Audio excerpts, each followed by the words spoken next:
Autre brique technologique de l'avenir, le stockage de l'électricité pour les avions, les logements et bien sûr les voitures. Le patron de Tesla, Elon Musk, lance aujourd'hui une journée de la batterie avec des annonces passionnantes, promet-il.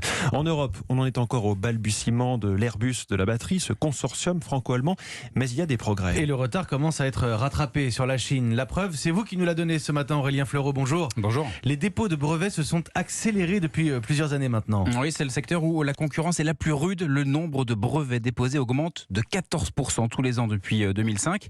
C'est 4 fois plus que dans tous les autres domaines technologiques réunis, selon l'étude publiée ce matin par l'Office européen des brevets. Et la France y joue de plus en plus un rôle porteur, un rôle moteur, porté par les recherches du CEA Paris-Saclay, qui s'est hissé dans le top 15 mondial. Alors ces nouveaux projets doivent permettre aux constructeurs français de 7 fois être dans la course. C'est le cas de Renault, mais aussi de PSA, où Nicolas Leclerc, responsable du pôle innovation pour l'électrification, travaille sur la prochaine génération de batteries. On explore les différentes technologies pour cette nouvelle génération à 5-10 ans. La première des contraintes, c'est la densité d'énergie, c'est-à-dire la quantité d'énergie qu'on va pouvoir installer dans la voiture, parce que c'est ce qui détermine l'autonomie de la voiture. Un deuxième point très important, on cherche des technologies qui sont capables de se charger très vite. Donc c'est pour ça qu'on travaille des technologies qui sont capables de se recharger à haute puissance. Alors autonomie, vitesse de charge, mais aussi recyclage des cellules, stockage de l'électricité pour en faire une énergie durable, sans oublier la préservation des métaux rares avec